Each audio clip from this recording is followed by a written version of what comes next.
बिस्मिल्लाहिर्रहमानिर्रहीम, अस्सलाम वालेकुम। मैं हूं ज़रमीना और आप देख रहे हैं ज़रमीनास किचन। तो जी, अगर आप पिज़्ज़ा खाने के शौकीन हैं लेकिन मेहनत की वजह से नहीं बनाते तो आज की ये रेसिपी आपके लिए है, क्योंकि इस रेसिपी में हम पिज़्ज़ा डो बनाए बगैर और ये पिज़्ज़ा सॉस भी हम इंस्टेंट घर पर तैयार करेंगे और मज़ेदार सा ये मिनी ब्रेड पिज़्ज़ा बनाकर तैयार करेंगे। तो जी, रेसिपी शुरू करने से पहले चैनल को सब्सक्राइब कर दीजिए और वीडियो को लाइक भी लाजमी करें। तो चलें जी, बिस्मिल्लाहिर्रहमानिर्रहीम। यहाँ पर मैंने ब्रेड के पीस लिए हैं और एक पीस हम लेंगे और इस तरीके से हम एक मेटल का गिलास लेंगे। इस तरीके से आपने इसको दबाना है ब्रेड के ऊपर और ये हमारी इंस्टेंट सी डो बनकर तैयार हो जाएगी। तो जी, बेसिकली आज हम ब्रेड मिनी पिज़्ज़ास बनाएंगे। तो ये हमारी जो ब्रेड की डो है ना वो बनकर तैयार हो चुकी है और ये जो आप पार्ट देख रहे हैं ना ये ज़ाया नहीं जाएगा। इससे आप क्रम्स बना सकते हो, किसी भी रेसिपी में इस्तेमाल कर सकते हो, बहुत काम की चीज़ होती है ये। और इस तरीके से हम सारी अपनी ब्रेड की डो बनाकर तैयार कर लेंगे। तो चले जब हम इसे साइड पर रख देते हैं तो अगला स्टेप देख लेते हैं हम जल्दी से। एक बाउल लेंगे और इसमें ऐड कर देंगे 1 कप चिकन। और चिकन के आप पीसेस देख सकते हो कितने छोटे छोटे किए हुए मैंने। इस तरीके से आपने करने हैं। यहाँ पर अब हम मसाला लगाएंगे। तो यहाँ पर तिक्का मसाला हाफ़ टी स्पून के करीब मैंने इसमें ऐड कर दिया है। हाफ़ टी स्पून के करीब मैंने इसमें ऐड कर दिया अदरक लहसुन का पेस्ट। और अब हम इसमें हाफ़ टी स्पून के करीब ऐड कर देंगे कुटी मिर्च और 1 टीस्पून के करीब हम इसमें ऐड करेंगे जी सोया सॉस, ठीक है। और 1 टीस्पून के करीब आपने इसमें ऐड कर देना है सिरका। और अब हम कलर के लिए हल्का सा रेड कलर है तो वो ऐड कर दीजिए, ऑरेंज कलर है तो वो ऐड कर दें। नमक ऐड करेंगे अपने टेस्ट के हिसाब से। तमाम चीज़ों को मिक्स कर लेंगे और मैरिनेट करके रख देंगे तकरीबन 15 मिनट के लिए बस, ठीक है।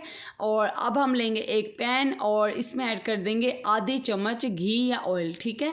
और इसमें आपने मैरिनेट किया हुआ चिकन ऐड कर देना है। तो जी, ये चिकन ना आपका बहुत ही जल्दी बनकर तैयार हो जाएगा। मुश्किल ही 8 से 10 मिनट लगेंगे और चिकन आपका बनकर तैयार हो जाएगा। एक तो हमने इसमें सिरका भी लगाया और इसके पीसेस भी आप देख सकते हो कितने छोटे हैं।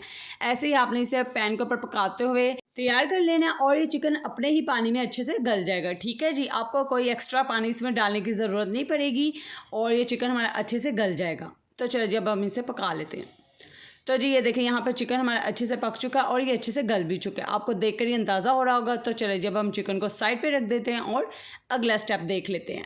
तो यहाँ पर एक बाउल लीजिए, यहाँ पर 3 से 4 टेबल स्पून के करीब ऐड कर दीजिए टोमेटो केचप। इसकी रेसिपी मेरे चैनल पर मौजूद है, आप देख सकते हो। हाफ़ टी स्पून के करीब इसमें ऐड कर देंगे ओरिगैनो। हाफ़ टी स्पून के करीब हम इसमें ऐड कर देंगे कुटी मिर्च और हाफ़ टी स्पून के करीब हम इसमें ऐड कर देंगे खुश्क धनिया पाउडर। हाफ़ टी स्पून के करीब ऐड कर देंगे काली मिर्च का पाउडर। इन तमाम चीज़ों को अच्छे से मिक्स कर लेंगे और ये हमारी इंस्टेंट पिज़्ज़ा सॉस बनकर तैयार है। इसको जब आप तैयार करेंगे ना बहुत ही ज़बरदस्त इसमें से मसालों की खुशबू आएगी और ये ज़बरदस्त सी हमारी इंस्टेंट पिज़्ज़ा सॉस बनकर तैयार है। इसे आप साइड पे रखें और इस तरीके से आप एक बेकिंग ट्रे लें। अगर आपके पास ये नहीं है तो कोई मसला नहीं, आप घर में कोई भी आपके पास मेटल की प्लेट है आप वो ले सकते हो। बस आपने एक स्टेप लाजमी कर लेना है, वो क्या, ये कि आपने इसके ऊपर ऑयल अच्छे से लगा लेना। ऑयल लगाएं इसके ऊपर, इससे ब्रेड आपकी बिल्कुल भी नहीं चिपकेगी।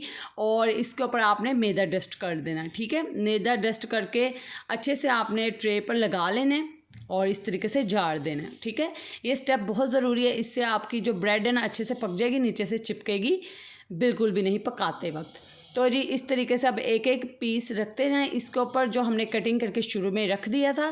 तो जी, इस तरीके से अब हम इसके ऊपर ब्रेड रख देंगे और पिज़्ज़ा सॉस लगाएंगे। और इसी दरमियान अगर आप मेरे चैनल पर नए हैं या अगर आपने अभी तक चैनल को सब्सक्राइब नहीं किया तो चैनल को सब्सक्राइब कर दीजिए और बेल आइकन को प्रेस कर दें ताकि आपको आने वाली भी मज़ीद रेसिपीज मिल सके। और आप देख सकते हो ये आज की रेसिपी भी कितनी आसान है लेकिन इतनी को मज़ेदार बनती है ना, जब आप इसे बनाएंगे तो खाने वाले खाते ही रह जाएंगे। ये देखें यहाँ पर मैंने इस तमाम पीसीस के ऊपर पिज़्ज़ा सॉस लगा कर तैयार कर लिए। अब आप इसके ऊपर चेडर चीज़ आपके पास है तो वो लगा दीजिए, मोज़रेला चीज़ है तो वो ऐड कर दीजिए, ठीक है। ऐसे आप इसको हर एक पीस के ऊपर अच्छे से लगाएं और ऑलिव्स लगा दें। ऑलिव्स हमने लगा दिए। अब हम इसके ऊपर रखेंगे चिकन के पीस जो हमने तैयार करके रखे थे और इसके ऊपर आप अपनी पसंद की कोई भी सब्ज़ी लगा सकते हो। मैंने यहाँ पे शिमला मिर्च, टमाटर, प्याज, जो भी आपको इन तीनों में से पसंद है आप कोई एक सी भी लगा सकते हो या तीनों लगा सकते हो, ठीक है। थोड़ा सा ऊपर इसके ऑरिगेनो स्प्रिंकल कर देंगे, आप चाहें तो कुटी मिर्च भी स्प्रिंकल कर सकते हो। तो यहाँ पर देखें हमारे बहुत ही जल्दी से ये पिज़्ज़ास बनकर तैयार हो चुके हैं और लुक देखें माशाल्लाह कितनी ज़बरदस्त लग रही है, ठीक है। इसी बात पर आपने वीडियो को लाइक लाजमी करने। तो जी, यहाँ पर मैंने कढ़ाई को प्री हीट कर लिया गई है, तो 10 मिनट के लिए मैंने इसे कवर करके रख दिया था। इसमें आप स्टैंड रखें, स्टैंड या तो कोई भी बर्तन रख सकते हो आप, और इस तरीके से आप इसमें ट्रे रख दीजिए। अब आपने इसे कवर करके सिर्फ 10 मिनट के लिए लो फ्लेम पर पकाना है। तो चलें जी, अब हम चेक करते हैं। तो सिर्फ 10 मिनट के लिए मैंने पकाया और ये देखें चीज़ मेल्ट हो चुकी है और क्या ज़बरदस्त इसकी लुक आई है। देखने में भी देखें कितना ज़बरदस्त लग रहा है। फुल चीज़ी मज़ेदार सा ये पिज़्ज़ा हमारा बनकर तैयार हुआ है। बगैर ओवन के सिर्फ 10 मिनट लगते हैं और ये पतीले में बनकर तैयार हो जाता है। उम्मीद करती हूँ आपको मेरी आज की मज़ेदार सी रेसिपी पसंद आई होगी। आपने वीडियो को लाइक लाजमी करना और चैनल को सब्सक्राइब करके घंटी के निशान को लाजमी दबा दें ताकि आपको आने वाली हर नई रेसिपी वक्त पर मिल सके। इसी तरह की मज़ेदार रेसिपीज़ के लिए मेरे चैनल पर आते रहें। कमेंट करके बताएं आपको रेसिपी कैसी लगी। अल्लाह हाफिज़।